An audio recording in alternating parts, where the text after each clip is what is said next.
Percentage में rule number 6, rule number 5 तक हमने परसेंटेज के बेसिक फिनोमेना को समझा था कि आपके नंबर्स अगर सक्सेसिव अगर आपको इंक्रीमेंट करना है परसेंटेज के रेस्पेक्ट में तो आपका टोटल चेंज क्या आएगा। तो हमने लास्ट क्लास में कुछ फॉर्मूले पढ़े थे जो कि आपका बेस थे सिमिलर, आपके उसमें बस क्वेश्चन की लैंग्वेज चेंज होती थी, बाकी फॉर्मूले हमारे सेम थे। उसी पर आपका बेस्ड जो आपका नेक्स्ट जो रूल है इसमें आपके 2 पार्ट हैं। फर्स्ट पार्ट आपका इसमें लिखिए, if length of a rectangle is increased by x%. If length of a rectangle is increased by x%, then width will be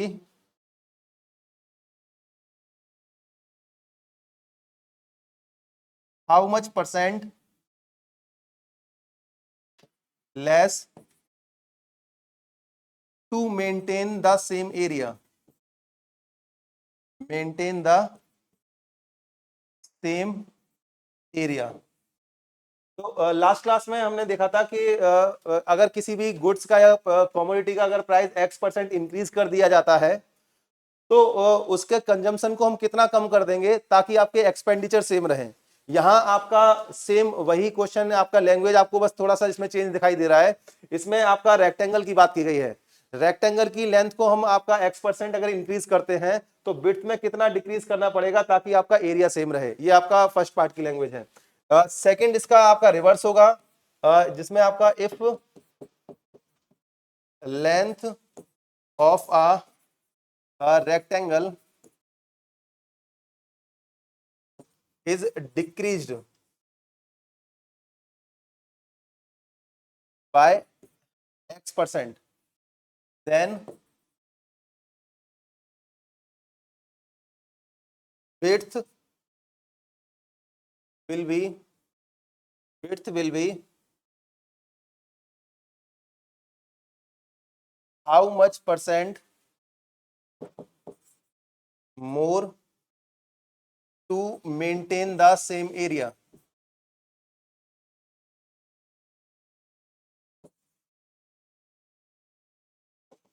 ये इस वाले का रिवर्स है, आपका रिवर्स वाला सेकंड। तो यहाँ पर हमें करना क्या है कि आपको ये गिवन है कि अगर किसी भी रेक्टेंगल की लेंथ को अगर हम x% इंक्रीज कर देते हैं तो उसकी विड्थ को कितना कम करना पड़ जाएगा ताकि एरिया सेम रहे। रेक्टेंगल के रेस्पेक्ट में अगर आपसे कोई पूछता है कि ये बताओ कि रेक्टेंगल का एरिया कितना होता है, एरिया किसका, रेक्टेंगल का, तो आप बताते हो कि लेंथ इंटू विड्थ होगा एरिया इसका। ठीक है, होता है रेक्टेंगल का एरिया क्या होता है, लेंथ इंटू विड्थ। अगर हम लेंथ को इंक्रीज करेंगे तो एरिया इंक्रीज कर जाता है, विड्थ को इंक्रीज करते हैं तो भी आपका एरिया इंक्रीज करता है। लेकिन अगर एरिया कांस्टेंट रखना है और अगर लेंथ को इंक्रीज करते हैं तो विड्थ को आपको क्या करना पड़ जाएगा, डिक्रीज करना पड़ जाएगा, क्योंकि यहां पर क्या होते हैं आपके इनवर्स रिलेशन है। ठीक है, ये आपका इंक्रीज हो रहा है, ये डिक्रीज हो रहा है कब, जब आपका एरिया सेम रहेगा आपका इस केस में। ठीक है, तो यहाँ एरिया हम सेम की बात कर रहे हैं। अब इसी के अलावा अगर हम बात करें, अगर एरिया आपको गिवन है, एरिया किसका, स्क्वायर का, एरिया स्क्वायर का क्या होता है आपका, साइड का स्क्वायर, साइड का स्क्वायर। ठीक है, अब जो स्क्वायर का एरिया है, साइड का स्क्वायर, इसको हम ऐसे लिख सकते हैं आपका साइड इंटू साइड, स्क्वायर है तो आपका मल्टीप्लाई की फॉर्म में लिख देंगे। तो हमने एक रूल नंबर 2 में पढ़ा था कि अगर 2 सक्सेसिव चेंज होते हैं तो टोटल चेंज कैसे फाइंड करते हैं, रूल नंबर 2 में हमने देखा था। अगर आपसे कहा जाए कि किसी भी स्क्वायर के स्क्वायर या रेक्टेंगल के लेंथ और विड्थ में आपका कोई चेंज होता है, जैसे लेंथ में x% का और विड्थ में y% का, तो अगर टोटल चेंज आपको फाइंड करना है तो आप रूल नंबर 2 वाले फॉर्मूले से पता कर लेते हो। कैसे, x plus Y plus X Y upon 100 से, ये बताया था लास्ट क्लास में। अब ऐसे ही अगर मान लो स्क्वायर की अगर ईच साइड में अगर x% का चेंज किया जाता है तो स्क्वायर में जो टोटल चेंज आएगा वो कैसे फाइंड करेंगे, आपका x plus x into x upon 100। तब भी आपका क्या होगा, 2 सक्सेसिव चेंज के रेस्पेक्ट में हम रूल नंबर 2 से उसका फाइंड कर सकते हैं। बस यहां पर ऐड हो गया है क्या, आपका ज्योमेट्री का कॉन्सेप्ट। यहां आपको पता होना चाहिए कि एरिया ऑफ रेक्टेंगल क्या होता है या एरिया ऑफ स्क्वायर क्या होता है। ये बात समझ में आ रही है। ऐसे ही क्वेश्चन एक पूछा जाता है किसके रेस्पेक्ट में, area of circle. Circle, circle का जो एरिया होता है वो क्या होता है आपका पाई इंटू आर स्क्वायर। अब इसमें जो पाई है ये क्या होता है, कांस्टेंट, क्या इसकी वैल्यू कभी चेंज होगी? ये तो कांस्टेंट रहेगी 22/7 या 3.14 हम लोग पुट करते हैं, इसमें तो चेंज कभी नहीं आएगा। चेंजेस आएंगे किसमें, आपका रेडियस में। अब इस रेडियस को हम ऐसे लिख सकते हैं r इंटू आर करके, ठीक है। तो अगर किसी सर्कल की रेडियस 10% या 20% इंक्रीज या डिक्रीज कर दी जाती है तो उस सर्कल के एरिया में कितना चेंज आएगा, तो ये टू सक्सेसिव चेंज वाले फॉर्मूले से वो फाइंड कर सकते हैं इसको। सेम वही कॉन्सेप्ट है, क्वेश्चन की लैंग्वेज चेंज है। अब ये तो थी एरिया की बात। हम यहां पर बात कर रहे हैं आपका इसमें कि अगर length of rectangle is increase by x%, यानी कि रेक्टेंगल की लेंथ है वो x% से हमने इंक्रीज कर दी, तो उसकी विड्थ को हम कितना कम कर दें। तो यहां पर आपको ये बताना है कि रेक्टेंगल की विड्थ को कितना कम कर दिया जाए ताकि एरिया सेम रहे। अब विड्थ को कम करना है तो डिनोमिनेटर को क्या ज्यादा होना पड़ेगा, ज्यादा के लिए कौन सा साइन आता है, प्लस का साइन। तो यहां पर क्या आएगा 100 प्लस एक्स, और यहां पर क्या आएगा आपका x मल्टीप्लाई बाय 100। ऐसा फॉर्मूला हमने कल देखा था ना, हमने दो आपके रूल पढ़े थे, रूल नंबर 3 और शायद 4 में ये सेम फॉर्मूला देखा था, x/100 plus x multiply by 100। Same formula हमारा यहां पर भी लग रहा है, लेकिन क्वेश्चन की लैंग्वेज में चेंज है। अब इस वाले की अगर हम पार्ट की बात करें, सेकंड वाले पार्ट की, सेकंड वाले पार्ट में क्या गिवन है कि length of a rectangle is decreased bye x%, length है वो x% आपका डिक्रीज कर दी जाती है। तो हम विड्थ में कितना इंक्रीज कर दें ताकि एरिया सेम रहे। अब हमें ये बताना है कि विड्थ में कितना परसेंट आपका हम बढ़ा दें, विड्थ कितनी परसेंट बढ़ा दें ताकि एरिया सेम रहे। अब विड्थ को अगर इंक्रीज करना है तो डिनोमिनेटर को कम होना पड़ेगा, तो यहां पर क्या आएगा 100 माइनस का x, ऊपर x रहेगा और साथ में मल्टीप्लाई 100। मल्टीप्लाई 100 का क्यों कर रहे हैं, क्योंकि हमें परसेंटेज में आंसर चाहिए, हमें जो बिट्स में चेंज चाहिए वो परसेंटेज में चाहिए। तो यहाँ आपका बिट्स के रेस्पेक्ट में ये फॉर्मूले आपको पहले से ही पता है, बस क्वेश्चन की लैंग्वेज में बस डिफरेंस है। ये सभी आप लोग समझ पा रहे हैं, क्लियर है सबको ये? तो इसको पहले नोट कर लो, फिर इस पूरी इंफॉर्मेशन पे हम लोग 3 या 4 क्वेश्चन देखते हैं। नोट कर लो इसको।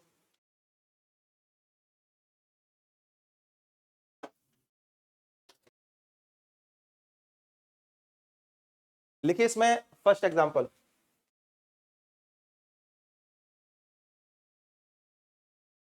If length of a rectangle is increased by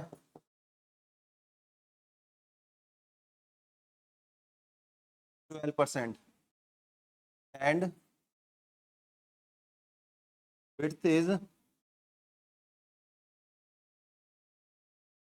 decreased by 15%. If length of a rectangle is increased by 12% and width is decreased by 15%, then find the total change in percentage. Then find the total change in area of rectangle. Area of rectangle.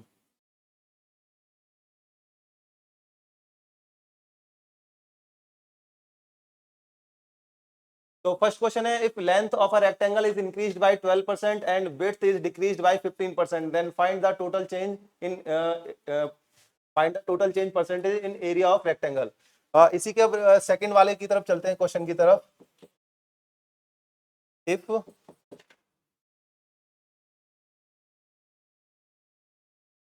Length of each side of a square is decreased by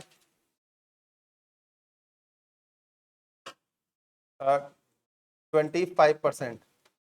If length of each side of a square is decreased by 25%, then find the total change in percentage in area of square. ये first to question है, एक बार इनको solve करने की कोशिश करिए, फिर इससे आगे बढ़ते हैं।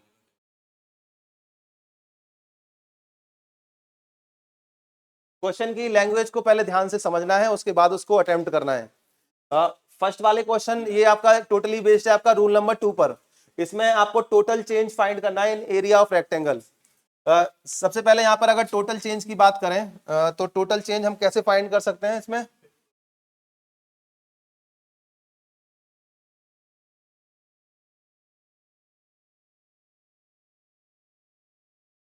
टोटल चेंज परसेंटेज में अगर टोटल चेंज की बात करते हैं तो यहाँ पर x प्लस बाई, जो हमारा फॉर्मूला था x plus by plus x by upon 100, इससे हम फाइंड करते थे टोटल चेंज किसमें? परसेंटेज के रेस्पेक्ट में। अब यहाँ पर x क्या है?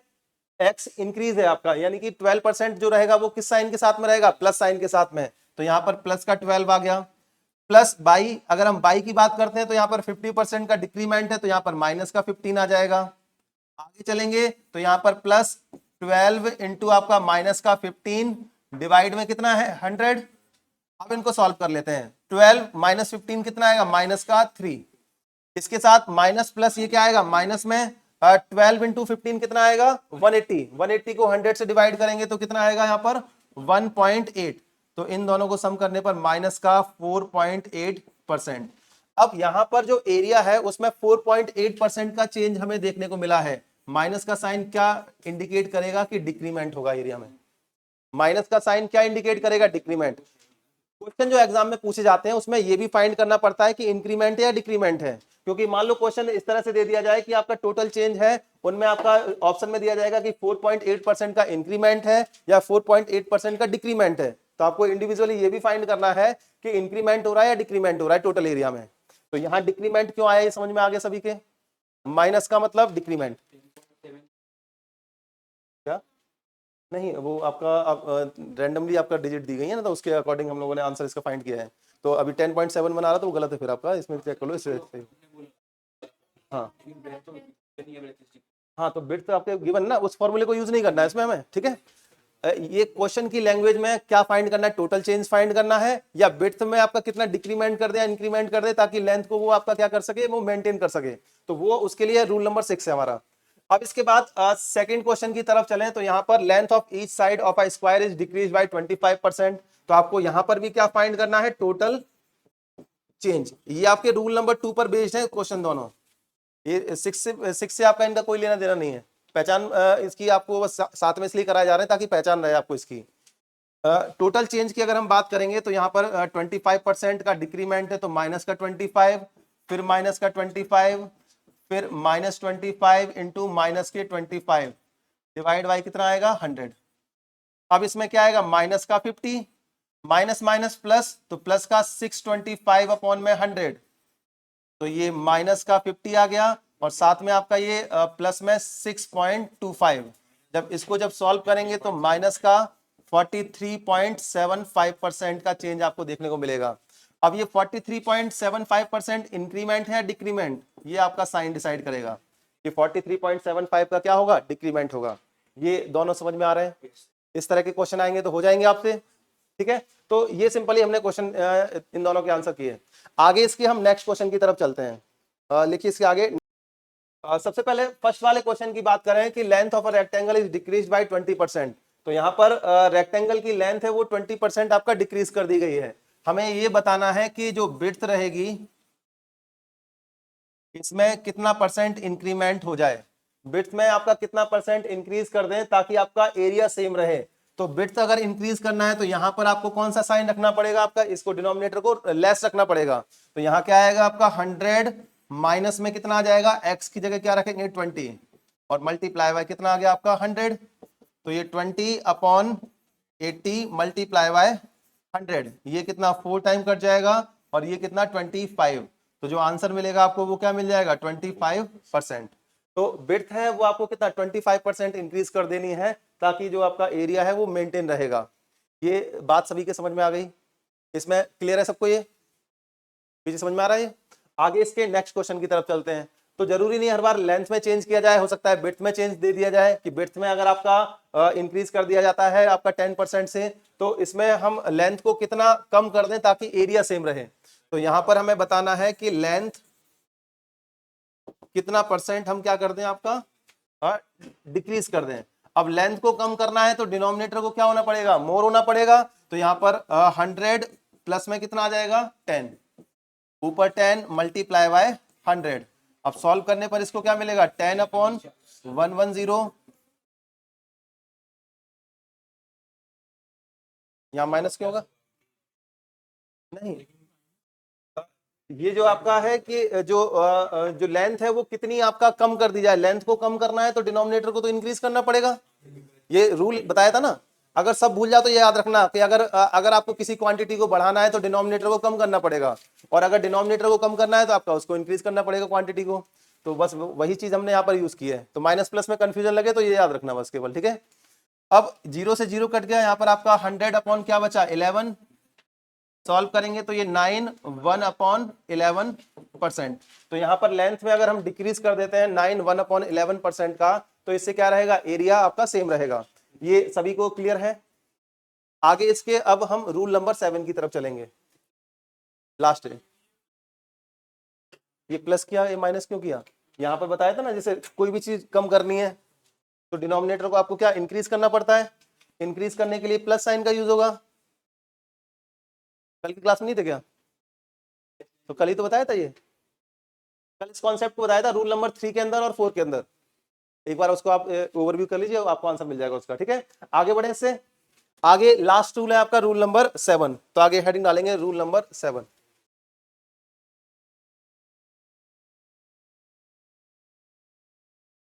रूल नंबर 7 की लैंग्वेज क्या रहेगी उसको देख लेते हैं।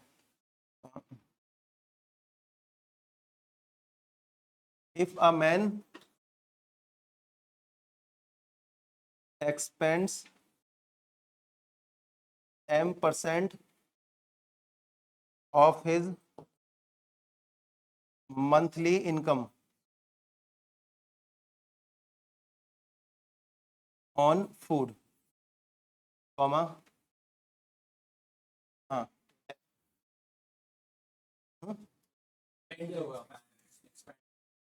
क्या आएगा, अच्छा स्पेंड्स, हाँ निकालो उसको। Monthly income on food n% of his monthly income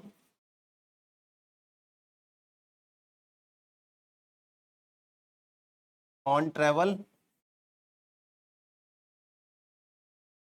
and p% of his monthly income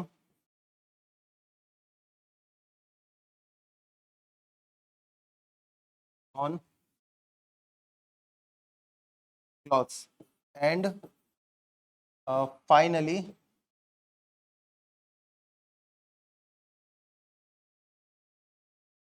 saves x rupees, अपनी तरफ से मान लिया, finally saves x rupees, then his monthly income, then his monthly income equal to, इसमें question में language क्या given है इसमें, if a man spends m% of his monthly income on food, n% of his monthly income on travel, and p% of his monthly income on clothes, and finally saves x rupees, और उसके बाद वो आपका कितना rupees अपना save कर लेता है x रुपीज। आपको बताना है उसकी मंथली इनकम क्या होगी। तो मंथली इनकम जब फाइंड करते हैं इसके लिए सबसे पहले आपको सेविंग यानी कि x से मल्टीप्लाई करना पड़ेगा। x मल्टीप्लाई में आपका स्टार्टिंग में आपके पास अमाउंट था वो कितना था 100 था, 100 के रेस्पेक्ट में आपने जो खर्च किया उस अमाउंट को आपको क्या कर देना है, माइनस कर देना है। माइनस क्यों कर रहे हैं, क्योंकि आप स्पेंड कर दिया यानी कि आप पे कुछ अमाउंट आ नहीं रहा है, आपके पास से जा रहा है वो अमाउंट, ठीक है। तो यहां पर माइनस कर देना है किसको, m प्लस n और प्लस p इनको, ठीक है। तो ये आपका जो मंथली इनकम है ये आपको मिल जाएगी, ठीक है, अमाउंट की फॉर्म में। तो फर्स्ट ये वाले इस वाले रूल की लैंग्वेज समझ में आ रही है आपको। अब इसके बाद इसके जो एक और रूल की बात करते हैं सेकंड वन की, उसमें आपका थोड़ा चेंजेस हमें देखने को मिलते हैं। इसमें चेंजेस क्या रहेगा, if a man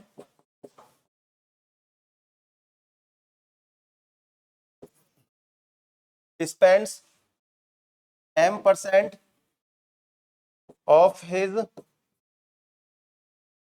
monthly income on food, comma n% of remaining income on travel and n% sorry p% and p% of remaining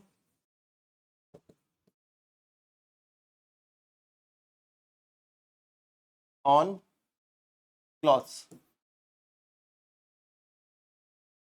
and finally saves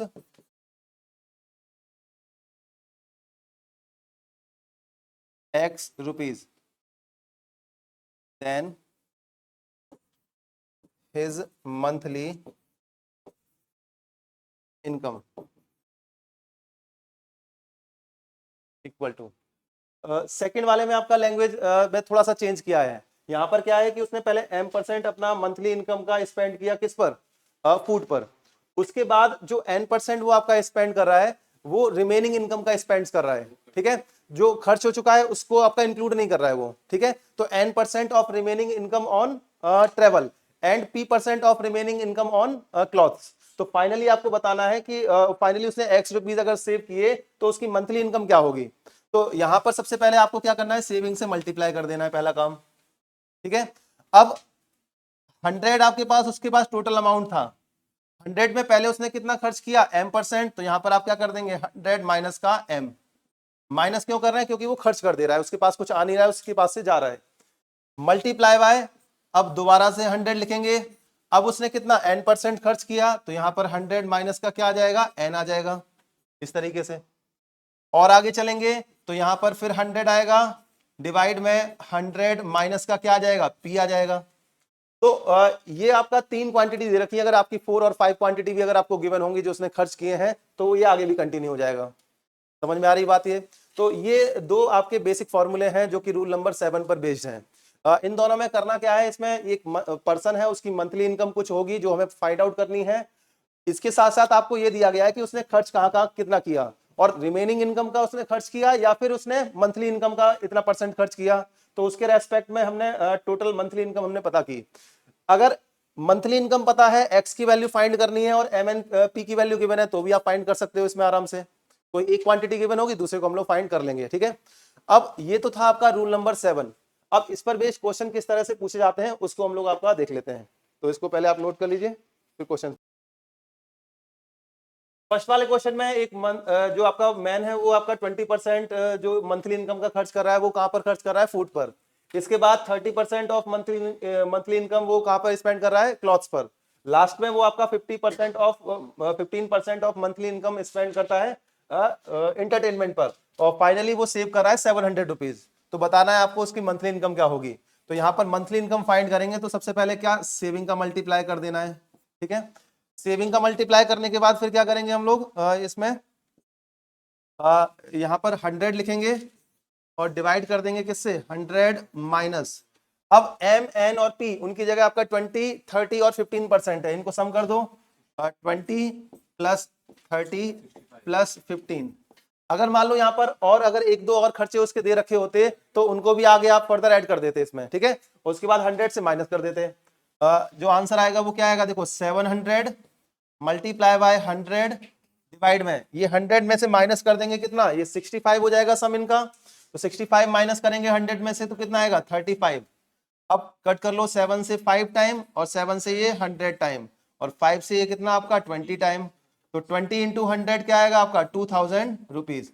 तो उस पर्सन की जो मंथली इनकम है वो कितनी होगी, 2000 रुपीज, इस वाले क्वेश्चन के रेस्पेक्ट में। ये सभी को क्लियर है। आगे सेकंड वाले क्वेश्चन में हमें डिफरेंस समझ में क्या आया कि यहाँ पर रिमेनिंग इनकम का परसेंटेज दे रखा था। तो इसके रेस्पेक्ट में जो आपका मंथली इनकम रहेगी उसमें सबसे पहले आपको सेविंग का मल्टीप्लाई करना है 5400 मल्टीप्लाई। अब 100 में डिवाइड करेंगे किससे, 100 माइनस एम का, 100 माइनस 20 करेंगे तो कितना आएगा, 80 आ जाएगा। डायरेक्ट लिख दिया, कोई दिक्कत तो नहीं है। 100 माइनस 20 कितना आएगा, 80। डायरेक्ट 20 रख दोगे तो गलत आंसर आएगा, ठीक है। तो आपको इसमें माइनस करके रखना है। 100 अपॉन 100 माइनस 25 कितना आएगा, 75 मल्टीप्लाई बाय 100 अपॉन 100 माइनस 10 कितना आएगा 90, या 90 आ गया। अब देखते हैं कि क्या कैंसिल हो सकता है इसमें। 20 से ये 5 टाइम और 20 से ये 4 टाइम कट गया, 25 से ये 4 टाइम और 25 से ये 3 टाइम, और आगे जब 0 से 0 कट जाएगा इसमें, 4 से 4 कट जाएगा, और 9 से ये कट जाएगा कितना आपका 600 टाइम।